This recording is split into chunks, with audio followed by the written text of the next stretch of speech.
Hello, everybody. It is Wednesday, February 25th, and welcome back to the Nick Watkins Show. I'm Nick Watkins.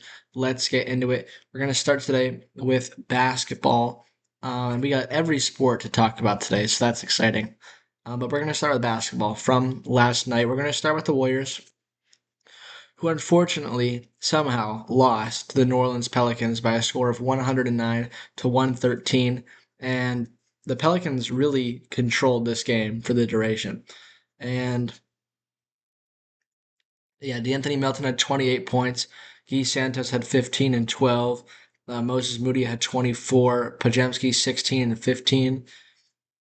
And the Pelicans are not a good team. They're 17 and 42, 14th in the Western Conference, and they beat us. Zion Williamson had 26. Um, Sadiq Bey had 18. Jordan Poole 12 points, but they really didn't score, a crazy amount. We just we got outplayed in the first quarter and pretty much every quarter after that. It was not a good game. Not good at all. And the Nuggets win from Sunday gave me hope that the Warriors were on the right track.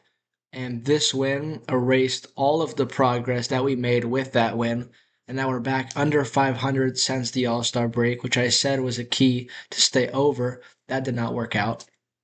Um, it's unacceptable, and that's the truth of the matter. This is unacceptable loss. We have to be better if we're gonna do anything, which we aren't, seemingly. But this is not a good effort. Not a good effort at all. Um, the Lakers lost to the Magic 110 to 109. The Wolves beat the Blazers 124 to 121. The other game that I do want to bring up is the Hawks game. Jonathan Kuminga made his Hawks debut last night, and he was excellent. He had 27 points in 24 minutes, 7 rebounds, and 4 assists. Shot 75% from the field goal and field goal in general, and on the three ball as well. He was very, very good. Um, and you know what? I'm rooting for JK. I want him to be successful. He's not too successful, but this if this is a sign of things to come, then um, you definitely have to blame the Warriors for the way things went down. But and it's going to be very telling to see how he plays in this new system and how he plays on this new team. Because if he balls out, then we know that it was the Warriors who it was on their end that this relationship went wrong. But if he plays, like he was in the Warriors, then I guess, it is what it is. But I will be rooting for him. I hope he does have success and a great start to his Hawks career. Warriors play tonight. Uh, 30 and 28 going up against the Memphis Grizzlies.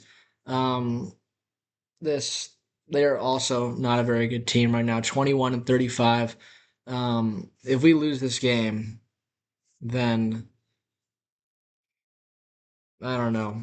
I don't know. I just it's there's not a lot of hope going around for the Warriors right now, and you have to win this game in order to remain hopeful for this season because you know yes, last night did not go well. So that's basketball talk. We're gonna move on to baseball now. The Giants played yesterday and improved their record to 4-0 in the Cactus League. 4-1 victory over the Angels. Only gave up 3 hits. Only and then 2 of those happened in the last inning of the game. So very good for the Giants pitching. And we're gonna talk about the pitching because Logan Webb made the start for the Giants and he was fantastic. 2 innings pitched, struck out 4, and didn't give up any hits or walks, did not allow a base runner. And this is a great start from the Giants ace.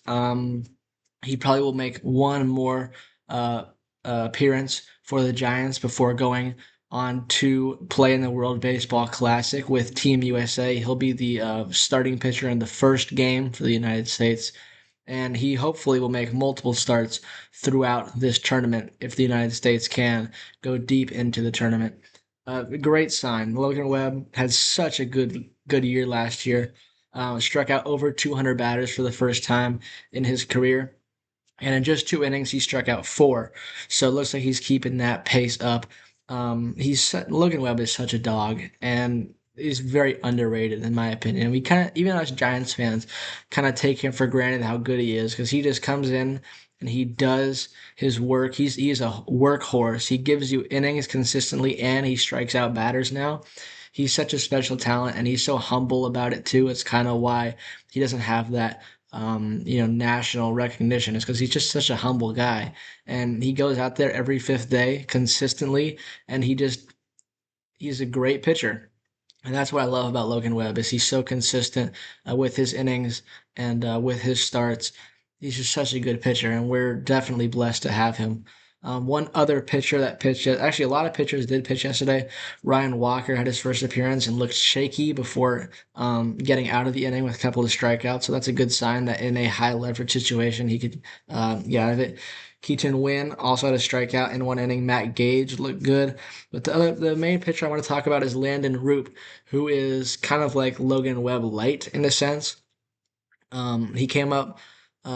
He was a starter last year, and I was very pleasantly surprised at how good Landon Roop was. And the interesting part about his season is he evolved over the course of the season to get a lot better. At the beginning, it was kind of like it was either going to be a fastball. He was either going to throw you a fastball or a curveball at the start of the season, and hitters would uh, lock in. Hitters would lock in on one of those pitches, and he would get hurt by it. But as the season went along, and especially after his awful Dodgers start when he went up against the Dodgers in LA, ever since then, he was incredible in the summer months.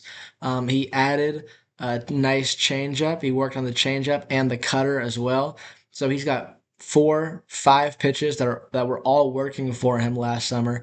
And until he got hurt, he was pitching like one of our best pitchers. He was probably the third best pitcher in our rotation behind the All Stars and Webb and Ray. So I'm really excited for Landon Roop this year. I think if he can continue the trajectory he was on last year before his injury, then he can be a top end starter in our rotation by the end of the year. I think he's a young talent that I'm very excited to see play this year, and I hope he can play well again because his stuff is filthy. The curveball is the main pitch. It's very good.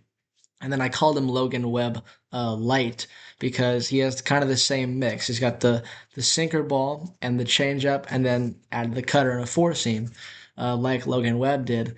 And all of his pitches are great. All of them are filthy, and he's controlling them too. And he had 1 inning pitched and 2 strikeouts in his spring debut yesterday. I'm very excited for Landon Roop's season, and I have high hopes for it. I hope it goes well. But yeah, like I said, the Giants won this game 4-1. Um, and it was solid performance all across the board. Giants play today against the Milwaukee Brewers. It's going to be Adrian Hauser making his first appearance for the Giants. That'll be exciting to see, and that's how spring training is going. So now we're also going to mention quickly that the NHL returns today. The Sharks do not play, but a lot of the teams are in action right now, and actually not right now, but um, they are playing. They will play. Sorry, I got distracted. Um, yeah, well, let's refocus. The NHL returns today. The Sharks do not play, but there are plenty of teams who will be playing tonight. So there are the Maple Leafs and the Lightning on national TV, and then followed by the Golden Knights and the King. That's a big matchup for the Sharks. Taking a look at the standings real quick, more specifically. Let's just go over all the standings. So in the Eastern Conference, it goes the Lightning have 78 points, tied with the Hurricanes. That's 1 and 2. And then the Canadians and the Red Wings have 72 points. That's 3 and 4. The Penguins have 70. They're in fifth. The Sabres also have 70. They're in sixth. And then the Bruins have 69 points. They're in seventh. And eighth place with 69 points, as well as the New York Islanders. Teams in the hunt. You have 65 points for the Blue Jackets and the Capitals. The Blue Jackets are on fire. They've won 7 in a row before the break. Um, the Flyers have 61 points, and then you have the Panthers, the Maple Leafs, and the Senators all with 63. So the 6, 7, and 8 teams in the Atlantic division are only 6 points back of the Bruins, who are in fifth and hold the one of the two wild card spots. So, or one of the it's multiple wild card spots, but so that's the Eastern Conference, and then the Western Conference, which is more important for the Sharks. You have the Avalanche, who are on fire. Not so much as late, but the beginning of the season was historically good. 83 points to lead all teams. And then you have the Wild with 78 and the Stars with 77. That's 1, 2, and 3. The Avs, the Wild, and the Stars. Fourth place is the team that is in first in the Pacific, the Golden Knights, with 68 points. Fifth place is 64 points, so a little bit of a drop off, but the biggest drop off is from 3 to 4. It's 9 whole points. But the Mammoth are in fifth with 64. And then you have 6, 7, and 8. 64, 63, and 63 for the Oilers, Kraken, and Ducks. Now, for the Sharks, they are in 11th place with 58. 1 point back of the Predators in 10th, and 2 back of the Kings in ninth. And for the playoffs, they're 5 points back of the Anaheim Ducks. We have not been playing great hockey as of late, but this break could be a great opportunity for us to reset. And now that it's over, go and win some hockey games, get back to the winning ways of December and January. Macklin Celebrini is playing at the top of his game. If you include the Olympics, he was fantastic in the Olympics, and I hope it'll carry over. So yeah, 5 points back of the Ducks. The Sharks sit at a good spot considering that this rebuild is 2 to 3 years ahead of schedule, depending on if we make the playoffs or not. So, very excited with how the season has gone. Very happy with the season. Very happy with the way this season has gone so far for San Jose. And if we make the playoffs, it'll be a incredible, incredible feat for this team. So that's how the Sharks are stacking up um, as we get to the second half of the NHL season. Now we're going to talk about some NFL news now. The last piece, it's pretty big story. We're talking about the 49ers and Trent Williams. So Trent Williams is in the final year of his contract, and there is a you know there's an issue that he is going to have a huge cap hit on this team. Um, can I have the number, please? Where is it?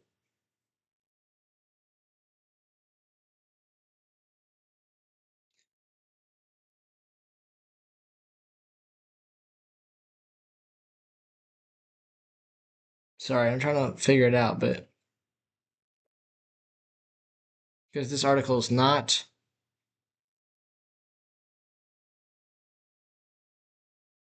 Okay, so basically, this is what's happening. Trent Williams, entering his final year of his contract, is due to be paid $39 million, which takes up $39 million of our cap space for this upcoming year. That's a large number. And while Trent Williams is one of the best tackles of all time, that is a lot of money, and he is getting a little bit older.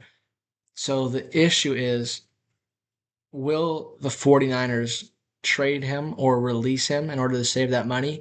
Or will they try and work out an extension? They're trying to work out an extension, but if they can't reach one, the Niners might move on from Trent Williams. This is a, you know, horrible situation to be in because Trent Williams, if I had it my way, I'd rather keep Trent Williams just because he's so good and he means so much to our team. And I also just received yesterday my Trent Williams jersey, so that's hilarious timing. And also, we really don't have anyone to replace him. He is one of the best tackles of all time. I think he's the best in the league right now. And we don't have anyone like that because there is nobody like Trent Williams, even though he is really old for football, especially for a lineman. He's still the best there is. and I'd rather have that, even if it costs a lot of money, because he's so important to our team, not just the on the field, but off the field as well. He's a locker room leader. And I'd much rather keep Trent Williams, and I really hope that can be done. I mean, the last time this happened was the off season of 2024, where he held out for like 40 days trying to get an extension. I really hope that doesn't happen again because that year was awful. Partly because Williams and Ayuk held out and they got hurt. So I'm really hoping that doesn't happen here. And I really, really want to keep Trent Williams because he's such a good player. So those are my thoughts on that. We'll definitely look more at the situation as it unfolds. But yeah, that's what's going on for Trent Williams and the 49ers. So that's going to do it for today's episode. We had a lot to talk about, all four sports, and um, that's a good thing that we're able to talk about all four sports because that doesn't happen very often. There was just a small window in October, but that's not necessarily true. But having a day where it's all four sports is fun. It's fun for sure. So we're gonna wrap it. Oh, excuse me. We're gonna wrap it up here. Thank you guys so much for watching, and I will see you tomorrow.